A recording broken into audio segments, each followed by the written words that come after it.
제3의 원칙은 부의 통제 532 시크릿 머니 법칙인데요. 여러분이 그렇다면 나는 우리의 돈을 어떻게 관리해야 되지? 라고 궁금해 하실 수 있어요. 현실적인 돈 관리 비법 세 가지인데요. 첫 번째, 532 시크릿 머니 법칙이에요. 532 시크릿 머니 법칙이란 저의 삶을 지금까지 이끌었던 법칙 중에 하나예요.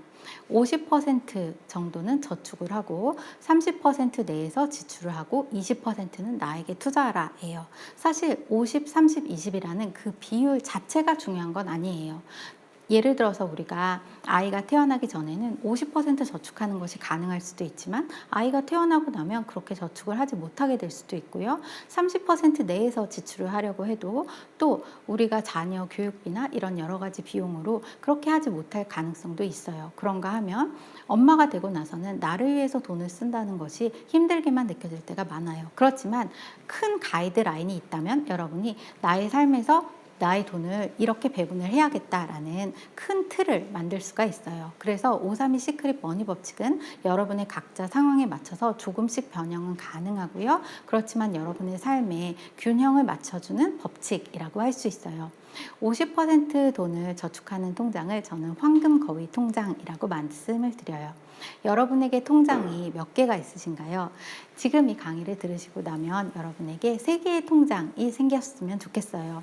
첫 번째는 황금 거위 통장인데요. 목돈을 마련하기 위한 통장이에요. 여러분이 매달 지출을 하기 전에 일정 금액을 통장으로 이체를 하면서 종잣돈을 모으는데 활용이 되는 통장을 황금 거위 통장이라고 말씀드려요. 두 번째는 여러분이 지출을 위한 통장인데요. 지출 통장 같은 경우에는 체크카드를 활용해 주시기를 바라요. 뿐만 아니라 20% 나를 위한 다이아몬드 통장인데요. 사실 꼭 20%가 아니더라도 나를 위해 이렇게 강의를 듣고 또는 책을 한 권 사고 이런 나에 대한 투자는 모두 다 지금의 나를 더 발전시키고 성장시키는 그러한 동력이 될 수 있어요. 저는 다이아몬드 통장이라고 부르는데요. 어쩌면 과거의 저의 원석과도 같은 저를 사실 내 안에서 빛나게 해줄 수 있는 그러한 투자를 위한 통장이었어요. 아이가 어렸을 때는 실제로 그 통장 안에 5만 원밖에 못 넣었을 때도 있었어요. 그렇지만 그 통장에 돈을 이체하면서 저는 미래에 대한 꿈을 꾸게 되었고요. 앞으로 나는 이런 모습으로 살아가고 싶다는 그러한 더 큰 꿈을 만들고 노력을 할 수 있었어요. 지금 코로나19로 인해서 많은 분들에게 또 필요한 것 중에 하나는 예비비 통장이에요. 사실 큰 일이 있기 전에는 우리는 예비비가 꼭 필요해 라는 생각을 할 수 있어요. 그렇지만 혹시나 모를 일에 대비해서 우리는 예비비 통장을 반드시 만들어 두셔야 해요. 예를 들어서 나의 3개월치 평균 지출액을 계산을 한 다음에 그 금액의 3배에서 5배 정도를 예비비 통장에다 넣어 두시는 것이고요. 또 예비비 통장은 CMA 통장에 넣어 두시면 그래도 언제든지 인출이 가능하시고 또 조금 더 높은 금리를 받으실 수 있어요. 저는 사람들과 이야기를 하면서 사람들이 돈 관리 너무 힘들다라는 말을 너무나 많이 들어요. 그리고 저는 의지가 너무 약해요 라는 말씀을 많이 하세요. 과거의 저 역시도 내가 이렇게 돈을 못 모으고 관리를 못하는 건 나 때문이다. 내 의지가 너무나 약하다라는 생각으로 자책감이 들 때가 너무나 많았어요. 그런데 사실 돈을 모으는 데 있어서 의지는 그렇게 필요 없다라는 말씀을 드리고 싶어요. 우리가 환경을 나에게 맞게 관리를 해야 되는데요. 다시 말해서 예전에 저는 아이가 어렸을 때 아이 친구 엄마들하고 어울릴 때가 되게 많았어요. 그런데 그때 아이 친구 엄마들과 키즈 카페에 가면 실제 아이들이 놀고 있는 동안에 수다를 떨 수 있었고요. 그렇지만 그 안에서 우리가 식사를 하고 커피를 마시고 그리고 아이들 키즈 카페에서 노는 비용까지 다 하면 한 번에 3만 원에서 5만 원 정도는 한 2시간 만에 쓸 수 있었어요. 그런가 하면 주말이 되면 친구들을 만나게 되었는데요. 누군가를 만나면 계속 소비를 하게 되는 친구가 있어요. 그럴 때 저는 사실 많은 분들이 그럼 나는 친구를 만나도 돈을 조금 쓰는 방향으로 하면 되지 않을까? 라고 생각을 할 수 있어요. 그런데 사실 그것은 쉽지 않아요.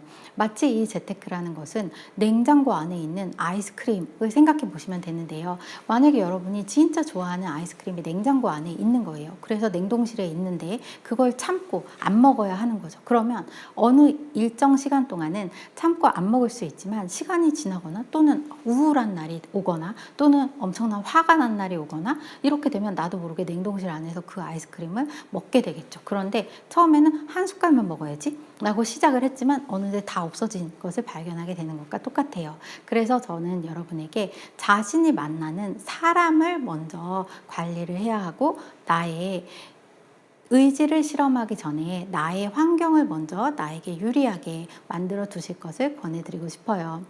그런가 하면 사람들이 정말 돈 관리가 힘들다라고 말씀하실 때 실제로는 본인이 해야 될 일을, 중요한 일을 잘 모르고 있기 때문인 가능성이 커요. 예를 들어 저의 경우에도 예전에 퇴근을 하고 나면 마트 지하에 자주 가고 그랬었는데요. 그 이유는 오늘 퇴근하고 나면 내가 해야 될 중요한 일이 무엇인지를 정확하게 알지 못했기 때문이에요. 그래서 여러분에게 권해드리고 싶었던 것은 다이어리를 반드시 활용을 하시라는 말씀을 드리고 싶고요. 또 다이어리가 힘들다면 시간 관리 어플을 반드시 활용하시는 걸 권해드리고 싶어요. 엄마가 되고 나서 사실 하루에 2시간, 3시간 통으로 시간을 내서 뭔가 나의 일을 한다는 것이 너무나 힘들게 느껴질 때가 많았어요. 그러면서 시간이 너무 없다라는 생각이 들었었는데요. 그때 제가 여러 가지 방법 중에서 활용했던 것이 시간 관리 어플이었어요. 실제로 나의 짜투리 시간이 이렇게 많았던 거야. 깜짝 놀랐는데요. 10분, 20분 모이는 시간들을 모아보면은 하루에 2시간 정도는 되는 것 같았어요. 그 시간에 내가 듣고 싶었던 유튜브 강의도 들을 수가 있었고 또 책을 읽고 싶을 때에는 짜투리 시간을 활용해서 책도 읽을 수 있었는데요.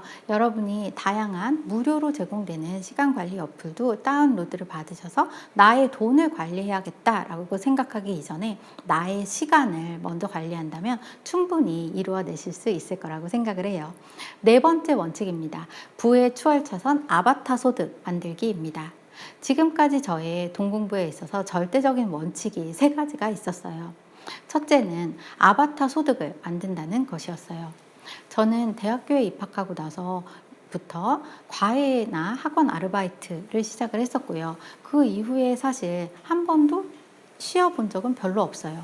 학원 강사를 하기도 했었고 그렇지 않으면 과외를 하기도 했었는데요. 그렇지만 저에게 돈이 모이지는 않았어요. 그리고 나서 결국에는 신혼에 작은 원룸에서 1,500만 원으로 신혼생활을 시작을 하게 되었을 때 다시 한번 저의 삶을 돌아보게 됐어요. 지금까지 나는 무엇을 잘못했던 것일까? 라는 생각이 들었어요. 그렇지만 그때도 역시 지금까지 무엇인가 바꿔야 될 것이 있었다면 뭐가 있었는지 알 수가 없었어요. 그리고 워킹맘이 되었고 저의 삶은 다람쥐 쳇바퀴 돌듯이 돌아가기 시작했어요. 아침이면 아이를 어린이집에 데려다 주고 그리고 회사를 갔다가 다시 또 어린이집으로 아이를 데리러 가고 그리고 저녁을 먹이고 아이를 씻기고 나면 녹초가 돼서 잠이 들었고 그렇게 하루하루 삶이 반복되고 있었어요. 그러던 어느 날 출근을 하는 시간이었어요. 저는 그날도 사람들이 꽉 찬 지하철에 코너 자리로 가서 기대고 있었어요. 사람도 많았고 너무나 답답하게 느껴지는 러시아워 시간이었죠. 그런데 그렇게 벽에 기대어 있었는데 어느새 종착역이 다가오고 있었어요. 그런데 저의 머릿속에 그냥 지하철에서 내리고 싶지 않다라는 생각이 드는 거였어요. 그 이유는 항상 저에게 해야 될 일이 많았고 회사 가면 회사 일을 해야 되고 집에 가면 또 아이를 돌봐야 하고 나를 위한 시간이 너무나 없었기 때문에 지하철에서는 내가 해야 될 일도 없고 그냥 가만히 있어도 되니까 계속 가면 좋겠다라는 생각이 들었던 거예요. 그때 저는 내 삶이 무엇인가 잘못되고 있는 건 아닐까? 라는 생각이 문득 들었어요. 그리고 내가 나를 잃고 살고 있다라는 생각이 들었어요.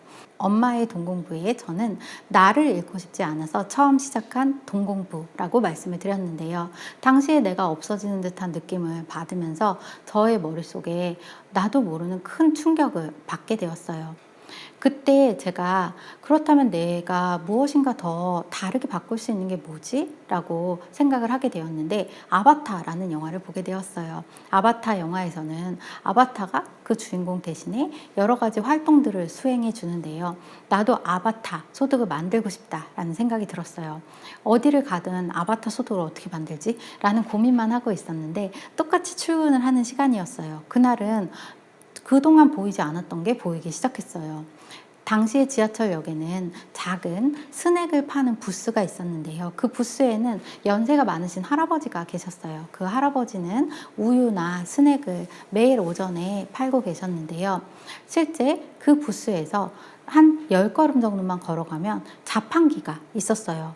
제가 그때 느꼈던 것은 할아버지가 몸이 안 좋으시면 할아버지는 부스의 문을 닫게 되고 또 소득이 없어지는 것이었죠. 그렇지만 그 자판기는 주인이 누구인지도 모르지만 그 주인은 자판기를 지키지 않아도 그 자판기에서 자동으로 소득을 얻고 있었다는 거예요. 그래서 그때 느꼈던 것은 나도 무엇인가 아바타 소득을 만들어야겠다라는 생각이 들었어요. 실제 자판기를 살까라는 생각도 잠시 했었지만 자판기가 쉽지는 않았어요. 어디 가서 어떤 자판기가 제일 좋을까? 그것부터 시작해서 어디에 두어야 할까? 그리고 얼마일까? 여러 가지 고민이 이어졌죠. 그런데 자판기 하나도 사실 쉽지 않은 것처럼 아바타 소득을 만든다는 게 쉽지는 않은 일이에요. 그렇지만 결국에는 우리에게 시간의 자유를 안겨다 줄 수 있는 그런 힘을 가진 것이 바로 아바타 소득이기 때문에 그때부터 저는 노력을 하기 시작했어요. 여러분도 물론 힘들 수 있지만 조금 더 먼 미래를 보면서 지금부터 아바타 소득을 어떻게 만들 수 있지? 관찰을 하고 고민을 하실 수 있으면 좋겠어요. 그때부터 저는 여러 가지를 시도를 했었는데요. 주식 투자도 해보기도 시작했고요. 또는 배당금을 받기 위한 그것도 마찬가지의 아바타 소득이라고 할 수 있어요. 그리고 또 월세를 받기 위한 부동산에 대해서도 공부를 하기 시작했어요. 다양한 방법을 통해서 여러분만의 아바타 소득을 구축할 수 있으면 좋겠습니다. 두 번째는 나만의 돈의 철학을 만든다라는 거예요. 신혼 때 빌라 원룸에서 시작을 할 때 사실 저희는 전자레인지 3만 원을 주고 중고 가전으로 시작을 했었어요. 그런데 그때 그렇다고 해서 아주 우울하거나 그러지는 않았어요. 왜 그랬냐면 본인의 돈의 철학이 모두가 다 다를 수 있기 때문이에요. 당시에 저와 친한 후배가 있었는데 취업을 하자마자 수입차를 구매한 친구가 있었어요. 그런데 무리하게 수입차를 구매한 이후로 여전히 빌라에서 오랫동안 월세로 거주를 하게 됐고 언제 내 직장이라도 잘못되면 어떡하지? 라는 두려움에서 벗어나지 못하는 모습을 보게 됐어요. 사람들은 모두 자신이 돈을 쓸 때 느끼는 그러한 행복감이나 어느 곳에 돈을 쓸 때 더 큰 보람을 느끼는지 다를 수 있어요. 어떤 사람은 실제로 차를 사면서 기쁨을 느낄 수도 있고 또 어떤 사람은 수입 그릇을 사면서 기쁨을 느낄 수도 있어요. 저의 지인 중에서도 수입 그릇 또는 신상, 가전을 사면서 큰 기쁨을 느끼는 친구들도 있었어요. 그런데 제가 중요하게 생각하는 것은 그 돈을 쓸 때 과연 나를 기쁘게 하기 위한 것인지 아니면 남들의 눈을 의식해서인지를 한 번 더 물어봐야 한다는 거예요. 예를 들어서 나의 돈의 철학이라는 것은 내가 그 돈을 쓸 때 진짜 내가 기쁘다면 그것은 어쩌면 나를 위한 돈이라고 할 수 있어요. 예를 들어서 수입 그릇을 나는 정말 관심이 많다라고 할 때 그분은 정말 수입 그릇을 수입하는 그러한 사업을 나중에 할 수도 있고요. 더 크게 자신의 관심사를 확장해 나갈 수도 있어요. 그런데 수입 그릇을 사는 이유가 혹시라도 손님이 왔을 때 남들에게 자랑하기 위한 것인지 또는 남들에게 보이기 위한 것인지 그러한 목표라면 그것은 돈의 철학과는 맞지 않다라는 말이에요.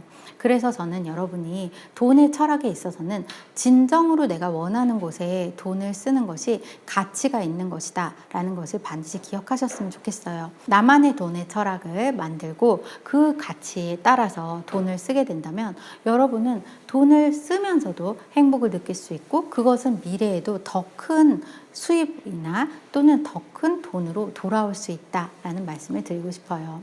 세 번째는 레버리지를 활용하라입니다. 예전에 저는 은행을 예금이나 적금을 위한 곳이라고 생각을 했었어요. 당시에는 특판 예금이 있다면 이걸 빨리 들어야지 라는 생각을 했었는데요.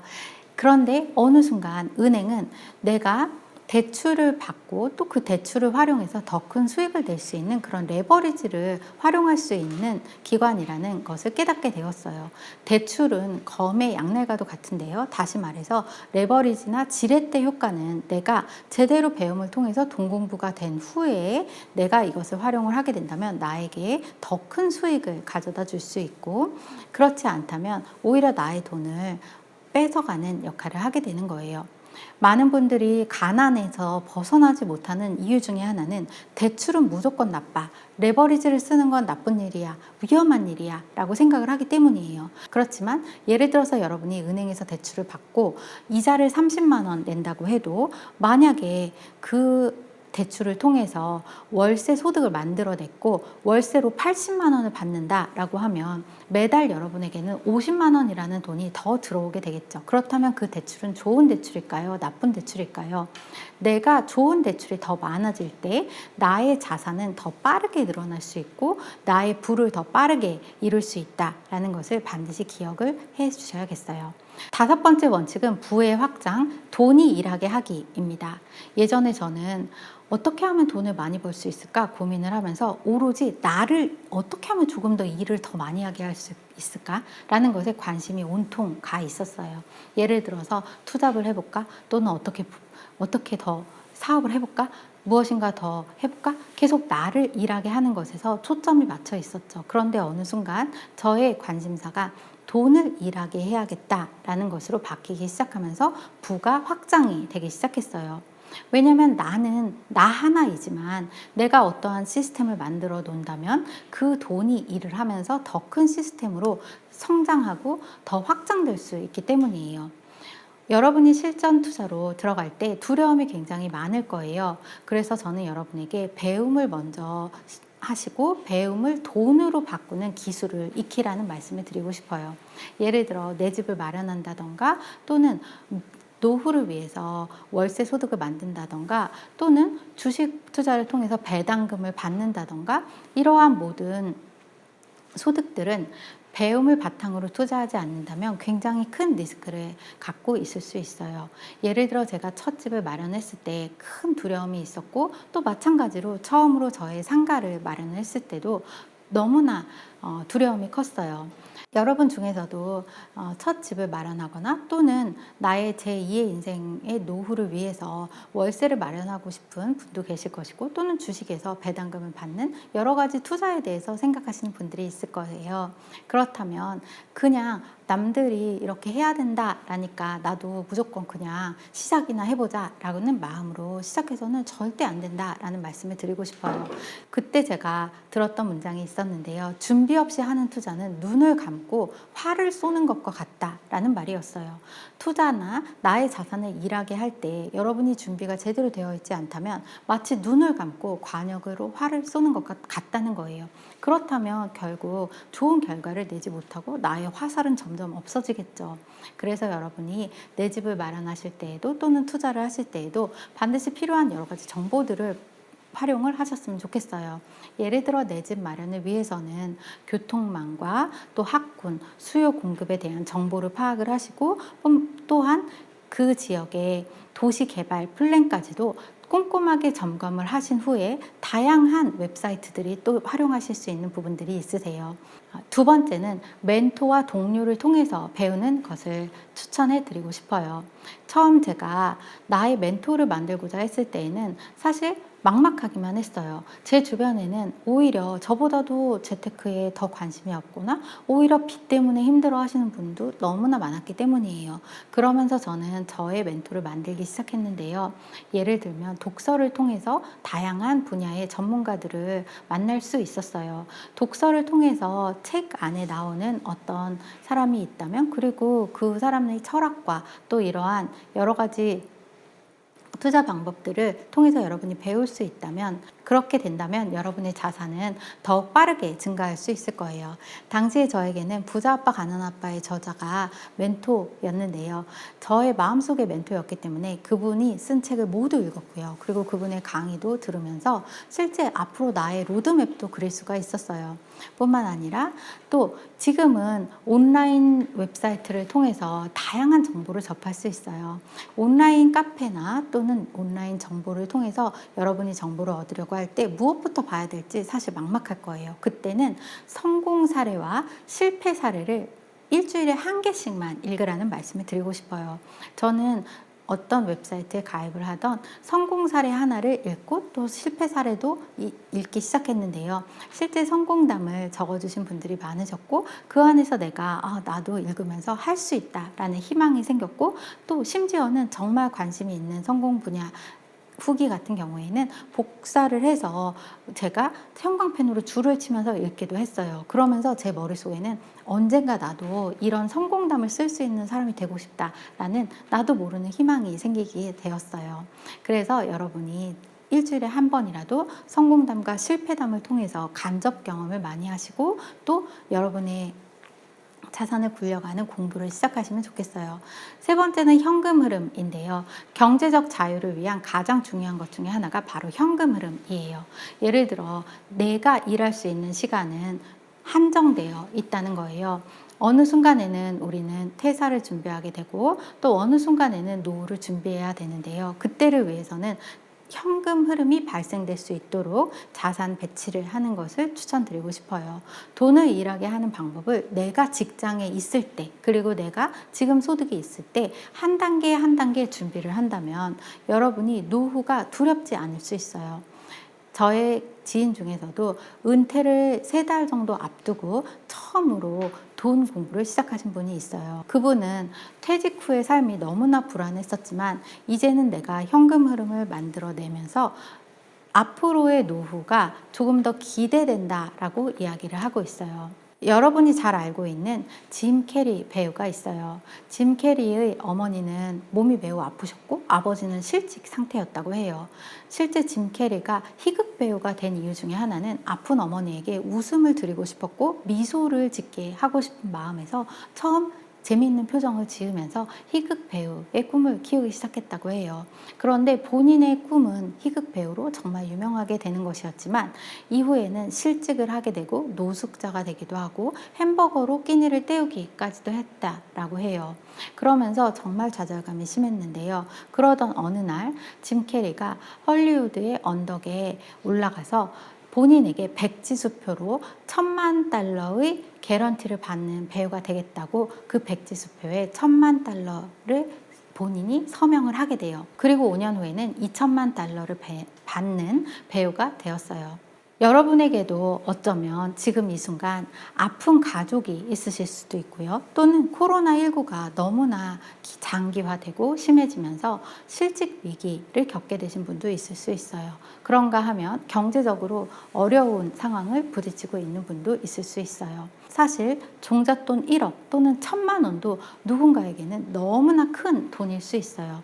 어떤 사람은 지금 당장 돈 공부를 통해서 무엇인가 이루어내야겠다라는 그 생각 말고 빚에서라도 벗어나고 싶다라는 생각이 너무나 다급하신 분도 있을 수 있어요.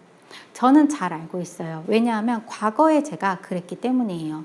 빚에서 벗어나는 것도 너무나 버겁게 느껴졌고 작은 종잣돈도 만드는 것이 저에게는 거대한 벽처럼 느껴졌어요.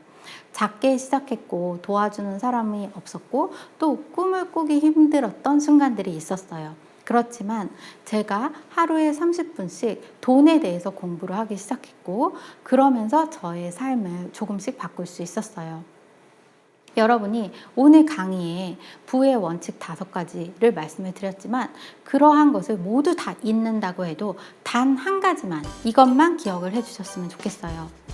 작은 행동이 큰 변화를 만들 수 있다라는 거예요. 여러분이 오늘 강의를 들으셨다면 이제는 작은 행동으로 적용하시면서 여러분의 삶을 바꾸실 수 있으면 좋겠습니다. 작은 행동이 큰 변화를 만들 수 있습니다. 여러분의 작은 행동을 통해서 돈 공부가 여러분의 삶을 바꿀 수 있는 큰 계기가 될 수 있기를 응원드립니다. 오늘 경청해 주셔서 진심으로 감사드립니다.